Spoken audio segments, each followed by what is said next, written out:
Well, good morning. I don't know if it's morning everywhere. Probably not morning for you, Jennifer. Not, no. Well, I'm here with Jennifer Friend. Y'all know Jennifer from Solid Ground and Buck Angel. So this is our first time getting to chat with Buck. Thank you so much for joining us. I'm really excited to have this conversation. I'm sure a lot of people know who you are, but for anybody who doesn't, do you want to give a little introduction? Oh, yeah, sure. First off, thank you so much for inviting me on the show to have a conversation. Wow. What? I can't even believe we're going to do this. It's crazy. I'm like kind of nervous. But that being said, I'm a transsexual man, which means I'm a biological female, born 61 years ago, and I transitioned to live my life as a male 31 years ago. So I acknowledge my biology. I know I'm still female. I did not change my sex. So with that, I don't even want to say I'm an activist because that's just a dirty word these days. I feel that I'm a person who transitioned such. I'm an elder, I guess, really. I'm an elder in the transsexual community, and I'm fighting right now for the rights of children not to transition. And I am fighting for women's rights at this point, I think, within my transitional space. 31 years, that's a long time. And I imagine that you've seen a lot of movement in what it means as a political entity to be a transsexual person and what the conversations have been like in the public sphere.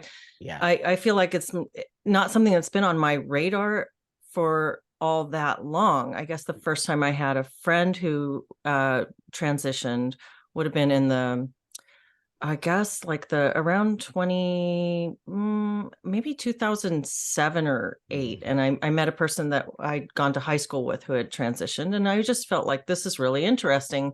And I didn't, I was just meeting a person where they were, and not with judgment, just with, wow, this is a huge decision that you made. And, you know, I'm going to learn with you what's Right going on. on. And since then we've seen this entire thing. Since then I have seen, I guess I should say, so much change and so much politicization of this. And with it feels like with therapists and teachers being basically deputized as pharmaceutical and medical salespeople to sell the idea of transgenderism to children. Mhm. Now we have a lot of people who are really concerned about what this means. And it's no longer feels like an individual personal That's right. choice. It feels like there's a lot going on here. And so That's right. what has this been like for you to go from you were 31 years old, Yeah, I 30 was years 30. old Hmm. and Hmm. making this change? And I've seen Yep. pictures of you and you were a really beautiful woman. Thank you. So, and now you're a really, like extremely well passing Thank burly you. dude. Yeah. That's the So, Oh, yeah, point. yeah, The yeah, point. yeah. This is it. So that's why, oh gosh, that's such a heavy question, but Mhm. to sort of answer it without taking an hour, um, it's upsetting for me, I'll be honest, because I've championed for transsexual rights for 30 years since I transitioned on some level, and really traveled the world, really trying to get people to see us and me as a human, and that this was something that on some level really helped me move forward in my life on a positive. Prior to my transition, I was a drug addict, alcoholic, homeless, crack addict, prostitution. Should I go Wow. on? And here I sit today, sober 30 years, have my own businesses. I have a family, a kid. I can just go on and on. You can just literally see two different people. That's what I want the world to see about transitioning. And children were never in the picture. Again, Mm. I'm 31 years into this. Never were they in the picture. So as a Yeah. transsexual adult, I'm like, what? We never wanted kids because we should get trying to be getting kids out of dysphoria. Today, I Mhm. feel like we're pulling them when practically most of these kids are not trans. They're Mhm. being pulled into this sort of ideology. And I know it sounds crazy for a transsexual person to be telling you this, but I tell you this because I care. I not only care about kids, I care about the future of transsexual medicine. And it's all going to just disappear because of what we're doing with children. So Mhm. I'm actually mortified that we are experimenting, physically experimenting on children, doing surgeries, and don't let anyone tell you that's not happening because I'm sitting here today telling you it is happening. Surgeries, hormones, all of it, which are irreversible. Mhm. It's Mhm. crazy. Yes. Buck, what's your sense of what's driving this? Yeah. Why this sudden push to go with the Yeah. dysphoria and to even perhaps encourage the dysphoria? Oh, such a great question. And it's going to be crazy what I'm going to say right now because I never in a million years would think I would say this, but money. It has to be.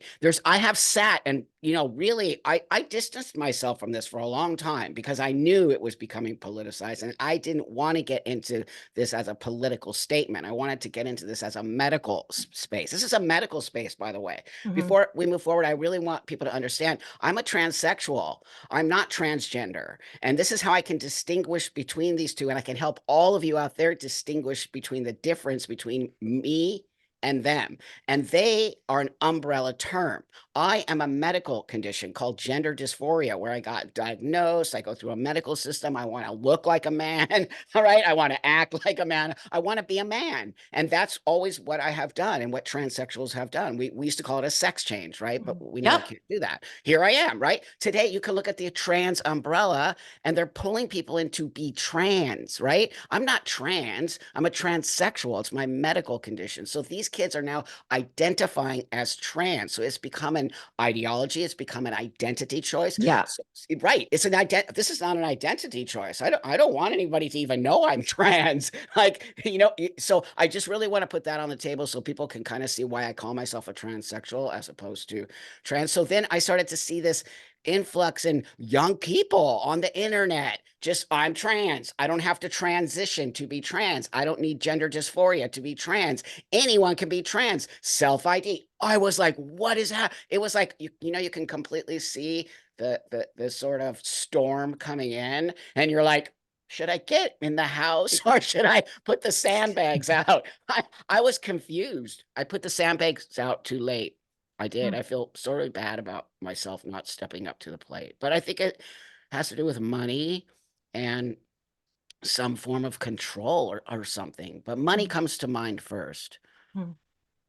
I watched this video recently that I found it really profoundly interesting. This guy, Jason Bradley, has this YouTube channel, Everybody Shook, and he does these fantastic documentary style videos. And I recommended it to you, Jennifer, because I want to have him on for Solid Ground and talk to him. But he did this one about the birth of population control. And he talks about the birth control, like what we did when we introduced birth control. And there's a lot of people who are very wealthy and really are concerned about the numbers of people on the planet for lots of reasons. And I've thought, gosh, why not just introduce more non-reproducing identities to the population? And is that a crazy conspiracy theory, or is that something that is worth putting on the table? Is that a thing? Why do we have the UNESCO and the WHO supporting gender transition in children? Why do we have them pumping this stuff into our education system if it's not something to do with population control? And maybe I just went a really weird place, but I can't, what do you guys I don't think? I don't think it's that weird, because these are the same people who are absolutely convinced that we are in this immediate, urgent sort of climate crisis. And so it does make sense that they would also think that reducing the population is a way of combating that. Instead of, let's talk about sex. Let's talk about, how do you not make babies, right? Like, I'm all about sex education, just so you know, but in a way that's the way you do it. Very, separate boys and girls, talk about it in a way this is happening with your body. You're going to start growing breasts. You're going to menstruate. I think these are very important conversations with young people. And that eventually, if you do these things, your pregnancy, I don't even think we talk about that anymore. And what they're seeing is pornography, which I don't know if you all know, my background does come from pornography. So, I'm always willing to talk about it, just so you know. I don't skirt that issue in any way, shape, or form, because it's an important conversation. And you have to understand, I did my work 20 something years ago. Today, it's a whole other space that I'm even not cool with. The accessibility to pornography and young people is just out of control. Out of control. Can you say more about that? How the porn space has changed over the past few decades? Oh gosh. So it's horrible. Look, again, here I sit in every position in my whole life. I sit in this weird middle ground, right? Where I'm trying to keep those at bay and those at bay. And here I sit trying to find that nuanced space. Now, pornography is not an easy conversation to have. Pornography is to me, it's a very personalized space, and it's accessible to adults who want to look at it. If you don't want to, so I've always felt about it. I don't think anyone should be looking at it or seeing it, and even commercials, none of that. Nobody should see it unless they want to see it, right? So that being said, back in the day, that's how it was. You went to shops, you bought DVDs. I was in the DVD. I'm going to totally age myself here. I was in the VHS space. So yeah, when you had to go like rent movies, right? So and then I was in the very kind of beginning of the internet space. And I'm just going to be honest, it's the internet that just literally blew it open. And it became a place that anyone, okay, you think today is bad. In the beginning, it was even worse because you would get spammed. They would spam everyone's mailboxes with pornography stuff, right? Which I find to be so disgusting. So my mom's getting, right? My mom's getting Wow. in her AOL box, she's getting ads for pornography because that was how it was back in the beginning of the Wild West. But anyway, my point being is it's changed where it's accessible to anyone. It wasn't that way before. It was not accessible to just everyone. So we kept it in a very sort of safe space, for lack of a better. Now any kid, any 11-year-old can go online and look at porn. You know that, and we all know that. Yeah. Yeah. With just a few clicks. Yeah, you used to have to go to a special store. You had to go in the back, you know. That's right.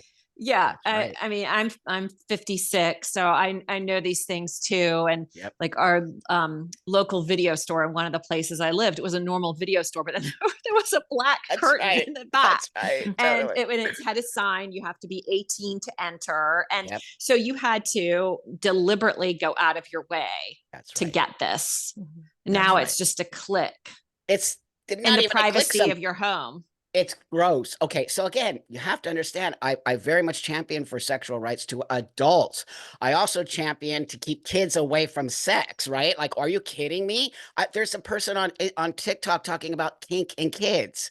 I'm like, Wow. what's happening? What? Wow. And everyone's just acting like, woo. I'm like, no, not woo. This is going to turn into something else. There's always been a separation of kids and porn in the actual legal mainstream porn business, which I was in. Legal, total, like we've always had boundaries around children. That has been one of our most important parts of our work, is that we advocate to keep kids safe. So I want people to understand that too. The people who are actually in the real pornography business do not want anything to do with kids at all. It's a mess now. It's just a free for all, right? Anyone can make pornography now. You can go on OnlyFans and you're a porn star in 2 seconds. You know, it's interesting. And I think that this is a fascinating conversation. I'd love to have another opportunity at some point to really dig into this, because porn is really, I'm very concerned about what this does. And I'm also really concerned with how do we conceptualize sexual morality in this culture where everything has gone so far off the rails that we are at the point where little kids are being taught not to even know if they're boys or girls. And so sex, it's like an attack on sex at its root. Yes. And what porn is doing, I feel like the online streaming porn, I'm not a fan of porn. I'm not a fan. I wasn't a fan back when it was VHS tapes. I'm just, I think that it's, I'm really concerned about what it does to divide people from each other and to disconnect people from one another. It's not so much about being a sexual prude or anything. It's just about when you acclimate yourself to enjoyment of voyeuristic sexuality versus engaging with a partner, you really change the game for yourself. And so I'd love to talk with you about that at length. And I'm not a judgmental person, so it's about attacking somebody's stance on this. It's just about understanding. But that's why I like you and I appreciate you, because we don't have to agree, friend. This is like, I bet the whole world's going to be like, oh my God, they're not even like hating on each other, because it's okay for me that you say that. I first off, I'm all about free speech. So you can call me the A word, you can call me whatever you want. I can call you back to you. That's what's so great about free speech. But that being said, I want to have these conversations with people like you, because I also want you to see that I agree. I totally agree with you that pornography can become a crutch. It has ruined people's lives. I've seen it happen. That being said, it's like anything, any substance abuse, right? If you can do that with alcohol, you can do that with marijuana, you can do that with all kinds of things. People's own individual, we need to start trying to tap into why certain people become addicted to it and why certain people don't, because many people don't become, and it doesn't ruin their relationships, but then many people do. That's all. I kind of just want to say, I get what you're saying. Yeah, it's a fair point. Yeah. Well, and I like that too. I really like what you just said about not having to agree with people. I think that there's so much we're just seeing, and is it kind of an internet thing? Creates this black and white thinking that people are engaging in, where you have to judge others. And I had a client recently say to me, you can either be judging or you can be understanding. And I thought that was really great. And That's great. I really prefer to try to understand and not be in a position of judging someone else. So everybody's making their own life choices, and we're trying to figure this out. Excellent. And kind of coming back to what you said about adults, you see this delineation. Okay, kids, let's teach kids in this certain way, and adults can engage in other things that are kind of outlined as adults only behaviors. But within that, how do you see, how do you conceptualize? Is it anything goes, or is there some kind of, are there walls? How do you define sexual morality?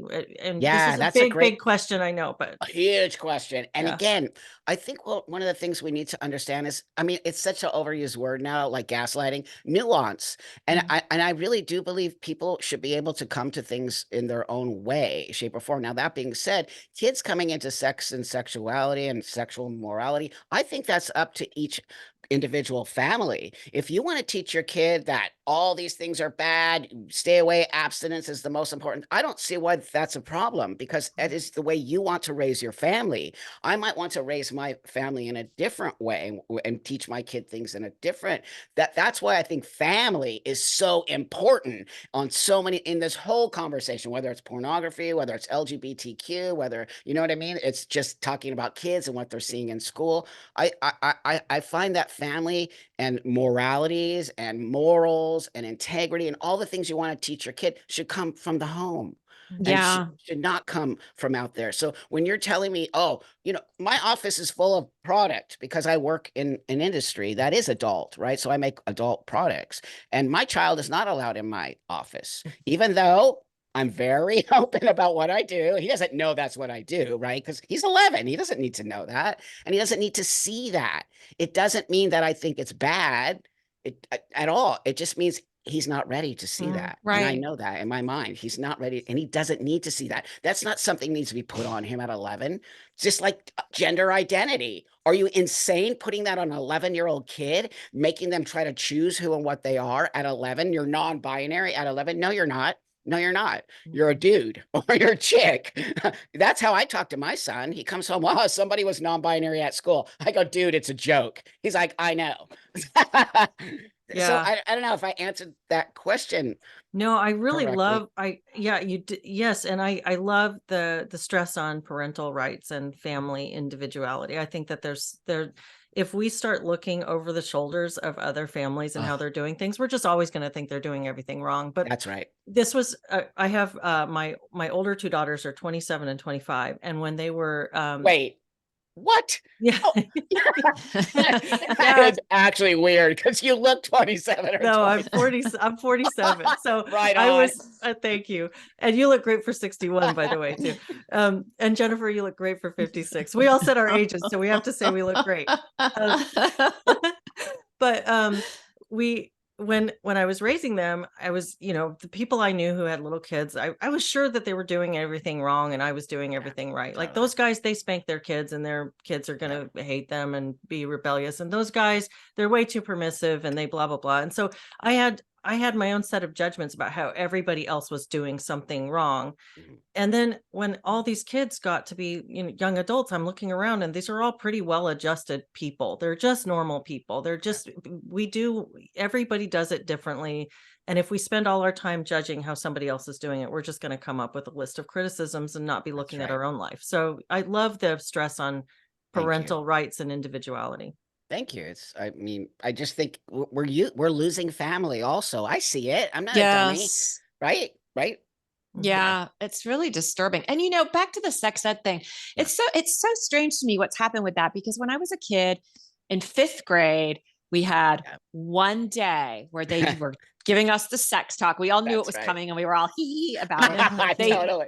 they sent home permission slips to the parents, and it was just the sort of the Right. basics of what you need to know, what sex actually is, and that's Yep. how you get pregnant, then what happens in pregnancy. It was just sort of like any other kind of health related Yep. information that they would be giving. And now, and they've got these strange programs going into schools where they're teaching kids things about specific sex acts and how to I have know. anal sex Oh my safely God. and what fisting means. Wow. And I mean, if somebody, God, this was like in 5th grade when they gave us our talk. If somebody told me that stuff at that age about fisting, I would be so traumatized. I would probably be like, well, I'm never going to do that. So I That's guess I right. can't get married and I'm going to have to become a nun or That's something. right. What do you think is the reason why they're bringing this into schools and they're so determined to talk to children about things Oh, like fisting? that's right. It's grooming. I mean, there has to be part of that. And I know that word also is overused, but for reals, right? This is actually how it happens. You start at a young age, you start really kind of destigmatizing things that are, fisting is a very specific thing for consenting adults, and it's over here. Yeah. It's like way over here, It's right? way niche. It's like over the Yeah. mountain and through the tunnel, and it should never even be coming out of anyone's mouth outside of the adult entertainment or BDSM space or wherever it's being used, if that makes sense. So that being said, I'm shocked. We would have never done it, and especially somebody who's so sex positive. I'm hugely sex positive, but that is not something any child should ever even know about until they're old enough to understand consenting, talking about it, wanting to be. So I don't know. I think we have perverted weirdos, and it sucks that I have to say that, but crazy, weirdo sexualizing children. I believe this is on some level a sexualization of children. It has to be. I agree. Oh yeah, I feel like it's a form of abuse. And Yep. When I'm a therapist by training, and that's my career. And when I was in graduate school, it was widely accepted that exposing children to sexual There you material go.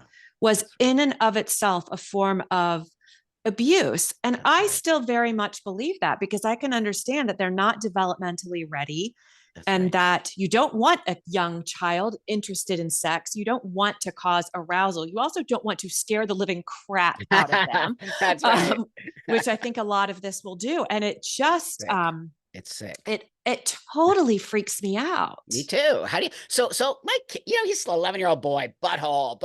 Right? It's like literally. Right. I'm like chill on the butthole already. Like they just want it. They want to get a reaction out of you. They Yeah. say they keep pushing till you get that reaction. And I'm telling my partner, don't react. Just act like nothing, and then he'll stop saying it, and then he does. But my point being is like, okay, now they're going to teach him that stuff at school. No. Never going to happen with me being his dad, ever. I will march into that school. I will rip that stuff out. I will not tolerate that. Secondly, are they asking the parents? No. In Bam. a lot of school districts, they're not. And there's some have even refused to allow parents to opt their kids out. And also they're like they're putting this stuff into the curriculum so That's that right. That's right. it's woven through so deeply that you can't opt out, because you can't find that thread and pull it. Yep. Holy It's being shit. used. Like there it's was being used for literature or for math. math. Math. There was this one teacher I talked to said they had this thing in the classroom where it was like a ditto, and one of the questions was a word problem. If there's 20 children in a class, 5 of them are trans. So what percentage of the kids in that class are trans? Just to sneak in, smuggle in the concept of trans to children. And I'm like, who is doing this, and what is it? I do think you're partially right about the money, because it is like a multi-million or multi-billion-dollar industry. It is. And I mean, the medicalization of children is really, do you know how much it financially lucrative. Do you know how much that little Lupron? Okay. Oh, it makes me so angry, you guys. I get so angry. Leave those children alone. I will not stop. I won't. I will. Look, I'm turning red in my face, because how dare you touch a child? First off, let me just explain something here. If people don't understand, puberty blockers, what they want to give these children at 10 who say they're trans, only thing a puberty blocker does is physical. It's for the Mhm. physical appearance. It has Mhm. nothing to do with the brain, nothing to do The with only inside. benefit that it has, yeah. That's the Mhm. only benefit it has, is so the kid won't grow up. Cosmetic. That's right. So instead of understanding what that actually means, you're destroying the brain, you're destroying the growth of the body, you're destroying the sexual space for this child, right? Also the reproductive system, the genital growth. I could go on and on and on. And so that little pill, it's a little like injection that they give the kid, I think every 6 months. It's a pellet that slow Mhm. releases. A mother told me it was $45,000. Who pays for Wow. that? Insurance That's is right. insurance doing that? And so what's the racket? How is So this? what's the racket? Yeah, But you yeah. watch, we're going to get it taken off of insurance because that's a racket. Insurance doesn't want to pay for it. Trust me, they Well, don't. Oh, insurance is a yeah. crooked business. And Totally. so what's Totally. going on between insurance and the pharmaceutical companies and the There you go. yeah. There you go. It's and I kind of think sexuality is the new opium of the masses. It's Yeah. it's Yeah. the way that people are being spun into themselves to That's keep right. them busy so they don't do anything to really, because right now we have a crisis of automation and Mhm. uselessness in people. And this was So something true. that was being really talked about in the early 2000s. We were Mhm. hearing a lot of conversation in the sociology spaces around Mhm. the concept of anomie or anomie, where people were going to be feeling very useless and redundant in their lives and not have a sense of purpose. And so what were we going to do with all these useless people, and how was this crisis of meaninglessness going to manifest in the next generation? And well, I mean, one way to do that is to get them really Wow. busy thinking about sex and gender, and now they're just so busy with their sexuality that I they mean, don't it have all to. plugs. You literally plugged it in. I mean, Meanwhile, you have UBI and AI and all these things, and now people can just go sit home and masturbate and look at no, totally. online. Totally. And Mm. they're Well, saying that even sex for young adults has gone down. Yeah. They are saying that. So I'm wondering why that is even something that is happening. There's pros and cons to that stuff. Young reducing the adults. population Well, again. and There you go. I think There you go. that's comes back to pornography again. There's this Yeah. Dr. Yeah. Trish Lee who has this really great podcast called Porn Brain Rewire, and helps Oh, people to great. Hmm. get over porn addiction. And she Okay, helps great. mostly men, but women too, who Mhm, are addicted to porn. And she has really mhm. great, like, information packed podcasts. That's really, I've Excellent. plugged this a bunch of times, but I'll plug it again. Great. And she has talked about how when we masturbate to pornography, when you orgasm to voyeuristic content, Yeah. what you're actually doing, you're still secreting all these bonding hormones, and you Okay. start to bond to the process of masturbatory Wow. stimulation. And so you have retrained yourself Mm. to be oriented towards voyeurism and masturbation rather than towards sex. And so you've actually trained yourself Wow. away from being able to engage sexually with a partner. And so when you've got kids that are accessing porn really young and really That's early, and right. they're starting to develop a Yeah. habit with this, they are no longer able to perform with a partner. And this was Oh my another really God. interesting thing. I listened to John Ronson's Butterfly Effect recently. I don't know if you've heard that. That's Yeah, it's I love John fantastic. Ronson. It's Yeah, me too. awesome. Yeah. Yeah, I love his work. I love how Yep. non-judgmental he is, and he just Yep. comes in and he just looks at the situation and lays it out and lets you make your own mind up. But one of the things that he talks about in the Butterfly Effect, he's actually on set on some porn sets, and he's talking with porn Yeah. actors, and he realized at one point when the male actors are trying to get ready to get erect and be able to perform in the scene, they have to look at pornography to do that. So they're That's right. sitting there on their phones looking at porn in order to get aroused for the woman in front of them that they're I about know. to film a scene with, I to know. get other people aroused. So they can't even get aroused to that scene with the real life woman in front of them. Wow. That's not enough. They need that online, that streaming those videos Yep. and That's that right. kind of visual content. So Yep. they are so highly attuned, even these guys who do this for Well, a you know living. what's so Wow. fascinating about that? I remember where I come from 20 or so years ago. It was Mhm. totally not that way because we didn't have that, right? What we did is we actually found people we were attracted to. So that it came off because I was always a stickler for real, if that makes sense. I mean, I can see the difference between fake and real. And Mhm. so for me, it was always having that connection, so finding back Chemistry. in chemistry, and you can see it on film, and then guys didn't have to look at the porn and also you have to understand it's a factory. Pornography is a factory. So some of these guys are shooting 5 scenes a day. Can you imagine? So it just becomes a factory of this stuff. And you have to understand it's a multi-billion dollar industry, especially now with the internet. So the more content you put out, the more, so these guys are like doing all, to me, it's just become a factory. It hasn't become, which has also, What does that do to us? What does that do to us? And also, what does that do to the content we're putting out there? It just becomes whatever you throw out against the wall, and it sticks. It is, trust me, I have love and hate relationship with the industry, but I'm around people who are very much about keeping it safe and for people who need it, and not in a, and I know that's difficult for some people to understand, but we do really care about where it goes and how it does, because we have to. I have to care. If I want it to be, I'm going to tell you something right now. You don't want it to become illegal. You do not, because it will go back alley again, which becomes a whole other. That's why you don't want cannabis. You want cannabis to become legal, because once that happens, we have grow houses everywhere that are doing illegal stuff. But once it becomes actually federally legal, those places won't exist anymore, because it becomes, like alcohol just becomes part of the system. Yeah, I tend to agree with you. As much as I don't like porn and I would love to snap my fingers and have it disappear, I tend to agree.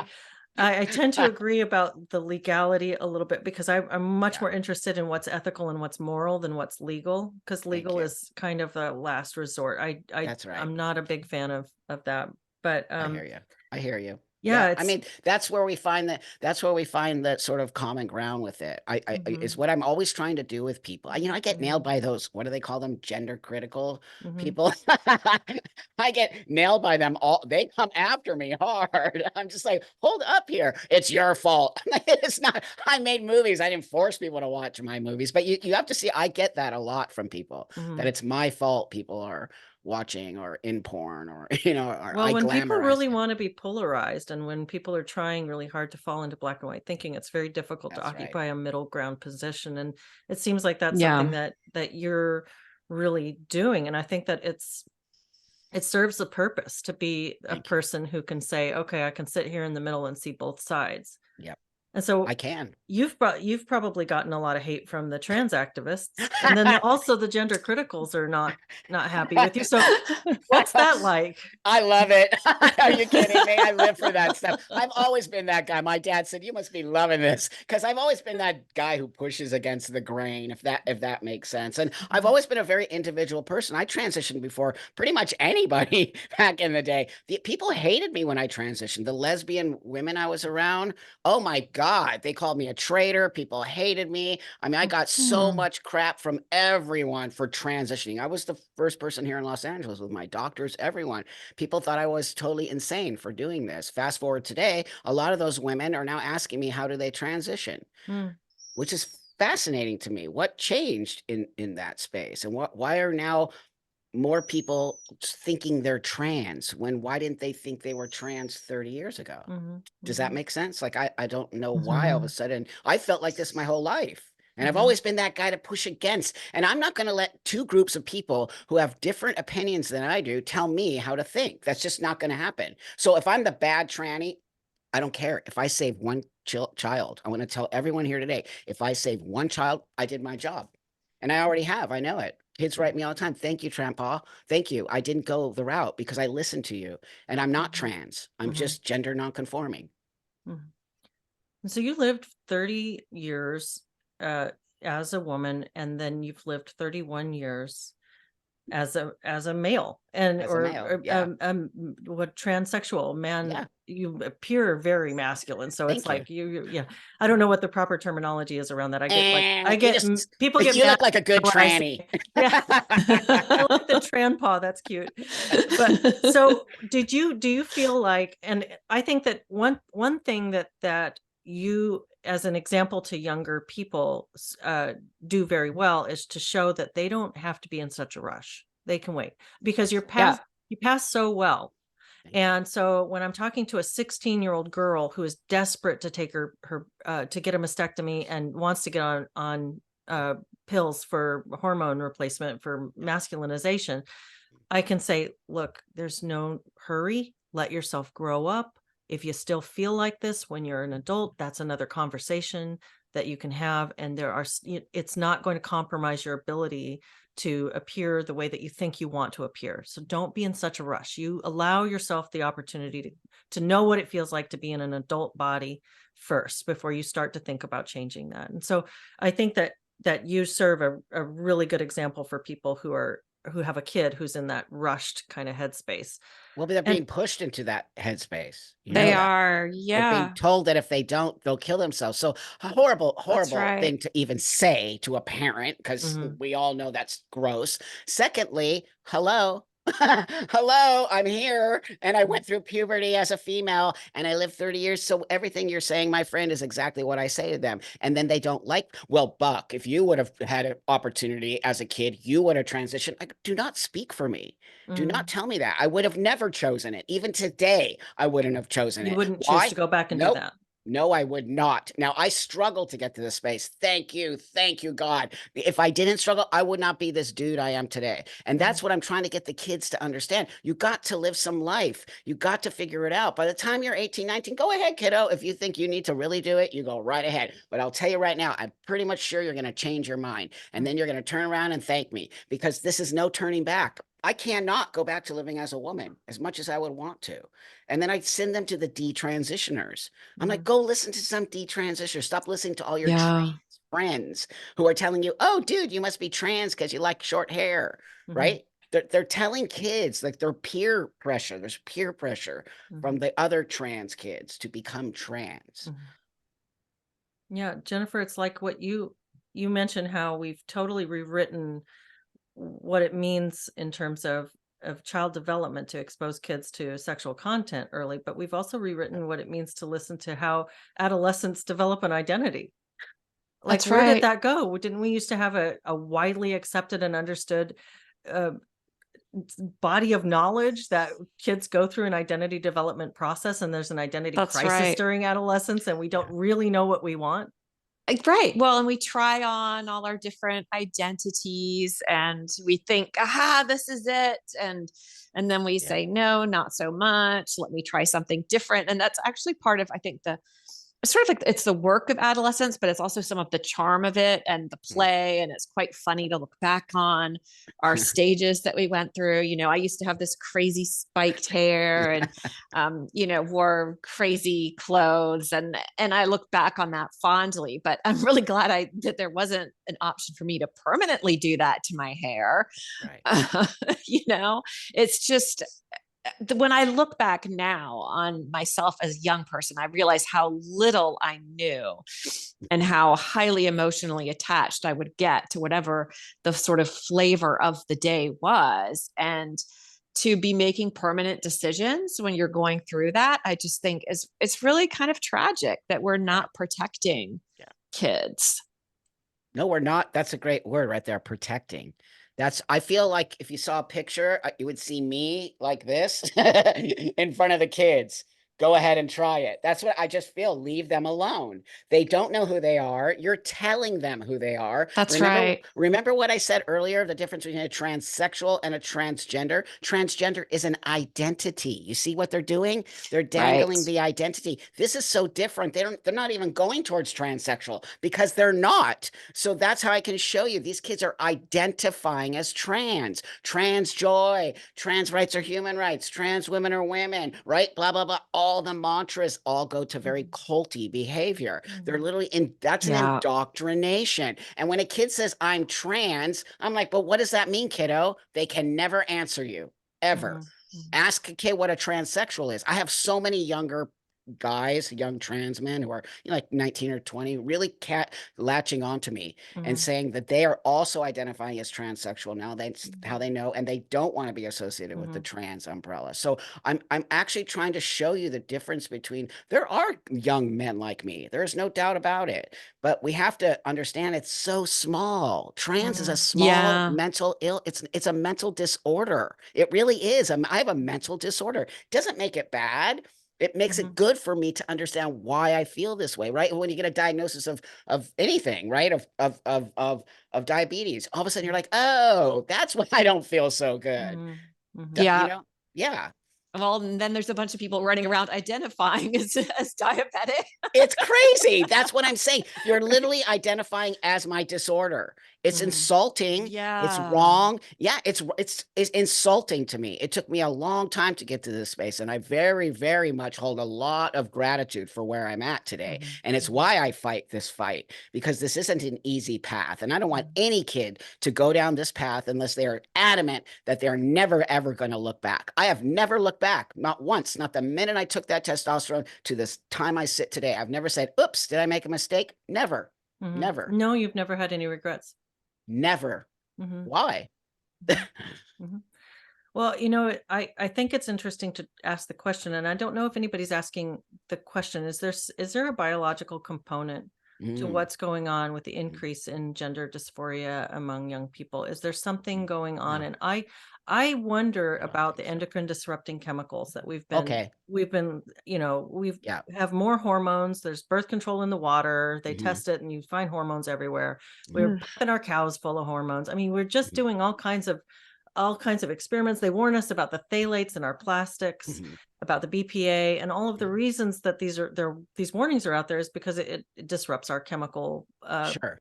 our hormonal balance. And so sperm counts going down in That's right. boys and like at an Testosterone all-time low. levels are down in Yeah. men. Yeah. That's And so right. I can't help but wonder, is there maybe some biological component to why more people would be asking this question? And then certainly there's a social component. We see the Hmm. social contagion is very obvious. It's very That's right. Yeah. obvious that you start exposing kids to these conversations Yeah. and they're going to internalize a lot of this. And then That's right. as other kids that they think are cool are doing this and something edgy, and kids are always looking for the edge. They're always That's looking right. for something to rebel with. And so the social contagion is really obvious. I think that there's a big giant question mark around the hormonal aspect, but Mm. regardless, um, something is happening where more people are having concerns. And I talk with young people who are trans identified, and um, the kids that I've spoken with are really intelligent, Mhm. really sensitive, really lovely people who are deeply introspective and really feel like they are the real deal, and the friends, the people that they see at school are trenders. But Mm. for me Yeah. this is real. That's right. This isn't a trend. I really mean it. And if you're just to listen to these kids, and these kids are kids with parents who are really concerned about this and have been really concerned about trying to guide their kid in a loving way Mhm. out of this. They don't want to see their kid fall into this, and they're not taking them to a gender therapist who's going to affirm. And so these parents are trying to do the right thing, and yet the kid is sitting there holding this, and no, That's for right. me this is really real. And Right. so there's got to be, and I really think that there's a lot of value in allowing yourself to go through, as we were talking about all the stages of development. You can't jump the gun on yourself. We see this in the detransitioners who tell their stories That's where right. they really felt like this was real for them at that time. It was very real. And so what do you have a sense of, like, when would a person know? When would it have been long enough that yourself? What Yeah, it's is a your scope of the problem there? it's a fantastic question. And what I want to say from my own experience and my experience around other trans people for the last 30 or so years is that it's an individualized space. This isn't one size fits all. And that's what I first off see with these young people. There's a one size fits all, and that's the self ID that they gave these kids. And so of Mhm. course they all want to be trans because it's the cool, awesome thing to be. And of course you're going to think you're more trans than the next person, right? I was more punk rocker than the other punk rocker Yeah. when I was a kid, Yeah. right? You're not punk, you're a poser, dude. Right. That's totally how we and so I see the same language with trans. You can just put any generation, right? Emo, whatever, right on top of it. Mhm. So that being said, I think first off, it's an individualized journey. I think secondly, affirmation therapy is indoctrination, and I think Mhm. should be illegal, and it should never ever touch a trans kid. There's no such thing as trans kids. These are kids who are dealing with dysphoria, anxiety, maybe autistic, maybe because we see a large group Yeah. kids are autistic. And if you know anything about that, completely makes sense to me why they would think they're trans. And I think that what we need to implement here is that we need to take away this trans identity, and we need to get it back into a medicalized space. And so if you think you're transsexual, that's fine, but we're going to put you into a therapy space, and we're not going to play this game with you. And parents, we need to start teaching parents to sort of push. Since when don't parents push back on their kids? Are you insane? These kids need discipline. I mean, I pretty much think we probably all agree on this. Don't kids thrive in a space of sort of discipline, Boundaries of and structure, yes. Yeah, boundaries? boundaries. Absolutely. Yeah. Absolutely. It's And I think shocking. that this is you're bringing up something that's really important. These parents are terrified because they don't have there's nobody backing them up. That's right. The Yeah. infrastructure right That's now right. with school and with therapists That's tells right. them that they're the one that's wrong. And so if they try to push back against their kid runs into the arms of the people who will That's then right. undermine the That's parental right. authority.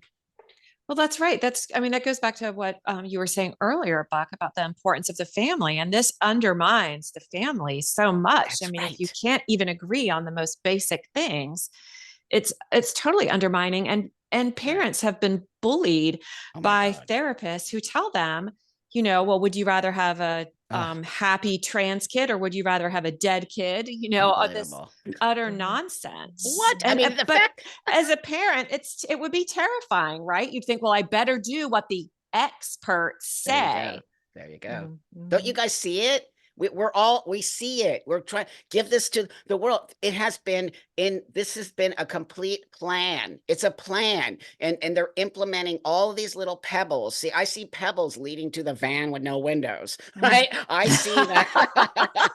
I see. Come Yes. this way, kiddos. Oh Here my it is. gosh. I Yeah. And totally in that see it van is all. a scalpel and a It's prescription of that's pills. Yeah. right. That's right. It's to the trans hospital. That's exactly right. So Yeah. it's like they're implementing little steps for these kids. I just saw Netflix just put some new cartoon, right, with a trans kid or like some non-binary kid. I'm like, this is indoctrination. This is not okay. Kids should not be seeing that. Why Mhm, would we ever want a kid to be trans? This is my mhm, ultimate question to the world out there. Why Good would we want? question. That's right. mhm, I mhm, don't, and I'm mhm. trans, and I don't want to see any trans kids. I want to see kids grow out of it and have a normal childhood and have a normal adulthood. This isn't normal. I'm not normal, people. It's not easy. I don't like to, it will actually make me cry because it's so upsetting what they are thinking that this is going to help a kid. This is going to mess a kid up for the rest. I'm lucky enough that I've been in therapy for 30 something years because I really understand the importance of it. But you think these kids even understand what therapy is? They're not even going to therapy. They're just Mhm. being told by crazy doctors. These aren't even doctors. These people should lose their license. They should lose Yeah. everything. What they're doing is child abuse as far as I'm concerned. And that's what people don't understand. I look happy because I'm a happy person. I'm very, but I would have never chose this if I Mhm, didn't have to mhm, choose it. You mhm. know what I'm saying? I don't want to live with this. It's not fun to wake up every day and like, don't think I don't wake up every day. I know exactly who I am, and I'm not a man. I'm a transsexual man, and I'll never be a man, and I'll never have a penis, and I'll never do the things that normal men do. I can't get my wife pregnant. There are things that are also not fun for me, and Mhm, that we have to, find. You have to find your way through the world, and once you mhm, do that, you can make yourself happy. But why mhm, would I ever want a kid to live with this? And why are they saying trans joy, right? Trans euphoria. It's all indoctrination. mhm, And mhm. where does that road lead to? Where does that why are we leading these kids into this space? There's a bigger plan at play here, and they're just using all these kids as collateral damage. You're right. God, it just It's a seems so colossal evil. failure. It's a It's evil. medical, ethical, moral failure. It That's right. is. That's I right. think one that, history will look back Oh on with God. tremendous shame. Oh God. I can't even believe we're doing it just seems like I everyone know. is asleep at the wheel. I know. It feels like a bad dream, and any It second does. we'll wake up It and go, does. "What the fuck was that?" Yep, that's right. That's totally right. And I just hate how they're making it look like trans is beautiful. I hate it beyond belief. because I have to walk this space where I'm like, don't get me wrong, I did the right thing, I feel great, but then I have to walk this space that says, but I don't really want children to do this. So on some level, does that make me a hypocrite? Am I saying, it worked for me, it's not going to work for you? No, it's not what I'm saying. I'm saying give the kids. I didn't do it until I was an adult, and I lived a whole life, right? I was a badass little tomboy kid. I was on all the all-star teams. I became an amazing athlete. I was sponsored by Adidas, Nike. I was going to the Olympic thing. I was just doing all of this amazing stuff, but at the same time, guzzling alcohol, cutting myself, doing all kinds of shit secretly, right? So people couldn't see me. And I was dealing with my sexuality at that time. I was not dealing with trans. I was liking girls, and I was a girl, and that was in the 70s. Can you imagine? Oh, yeah. Yeah. Not easy. No.